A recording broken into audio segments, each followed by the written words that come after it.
the recent indictments against 14 current and former city police officers for an alleged 2015 assault following an argument at Nathan Bill's Bar and Restaurant is the latest in a series of troubles for the Springfield Police Department. An advocate for oversight of the department by a civilian police commission, City Council President Justin Hurst has been openly critical of the department, as well as the Hampden District Attorney's handling of the case. He sat down with Ray Hershel to discuss his concerns.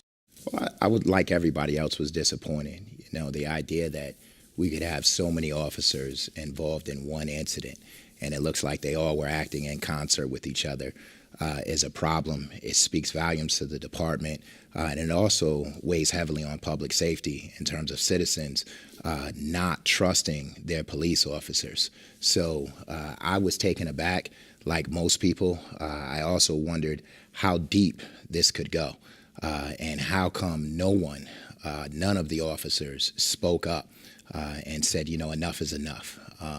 At some point in time, people must have realized that they were operating in concert with each other to cover something up.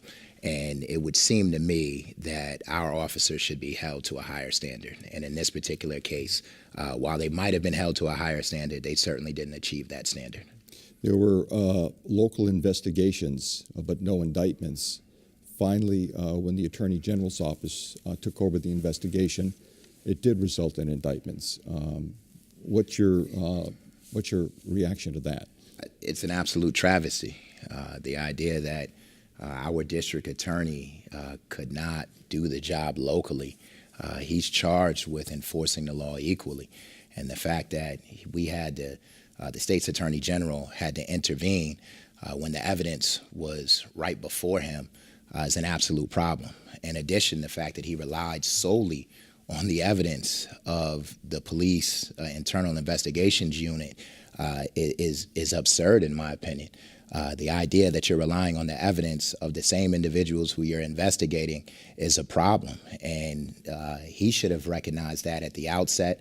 The fact that he did not conduct his own independent investigation is a problem, and the fact that the state attorney general's office only accessed tape from the same location that these individuals accessed the first tape, it also speaks volume not only to the internal investigations unit, but to the district attorney. It did not take a lot of resources to go to Bank of America and request all of the tapes. In fact, you know, anyone who, you know, is a rookie when it comes to investigating would have seemingly, it should be protocol that you ask for all of the tapes. And especially when you're investigating a case of this significance, the idea that you wouldn't ask the bank for all of the tapes and just rely on the one is a problem. You have called for the DA's resignation. Pretty strong reaction, pretty strong judgment on your part.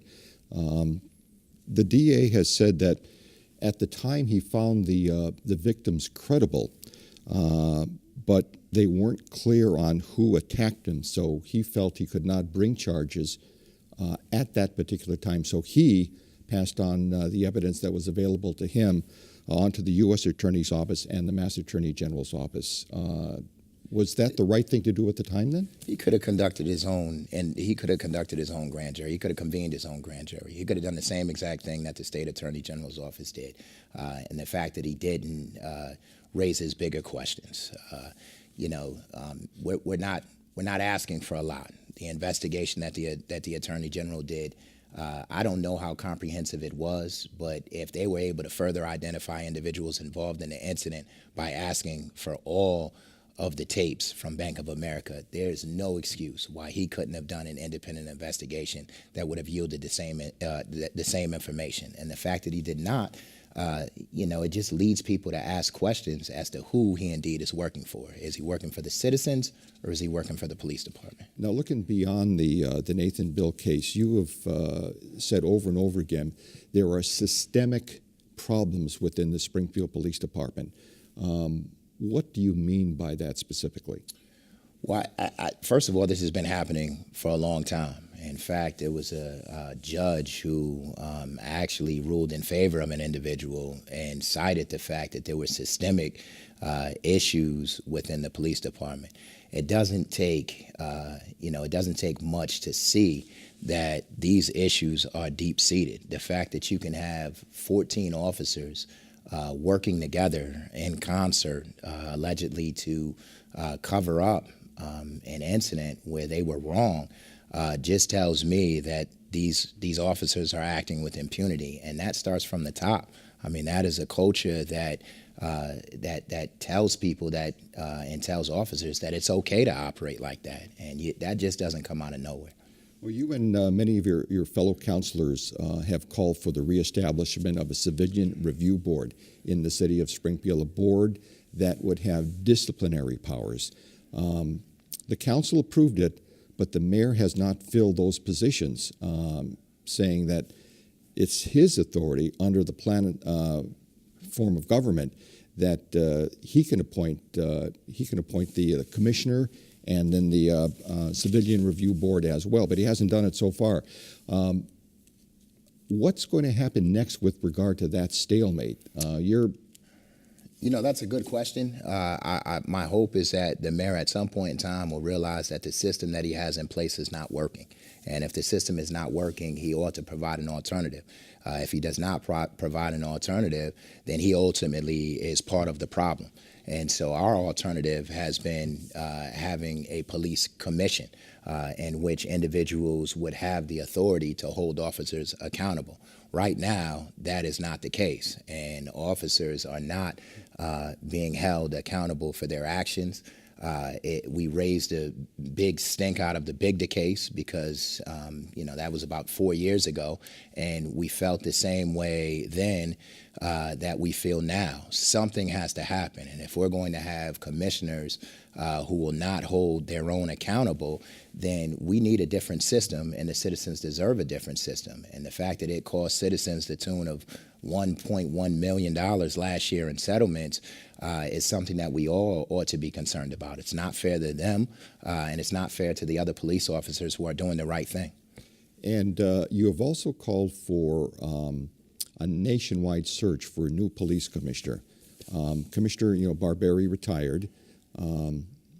Acting Commissioner Clapproot is in the position now, but you want to go beyond the city of Springfield for a nationwide search. Let me be clear. I've called for a nationwide search for a police chief, and under a police commission, you will have a police chief who deals with the day-to-day operations. And yes, I believe it needs to be a national search because there's no way that the citizens can trust someone from the inside to do what is necessary to change a culture that has had ramifications that are far-reaching to the citizens of Springfield. In response to Connecting Point's request for an interview, Hampden District Attorney spokesperson James Lydon offered this statement.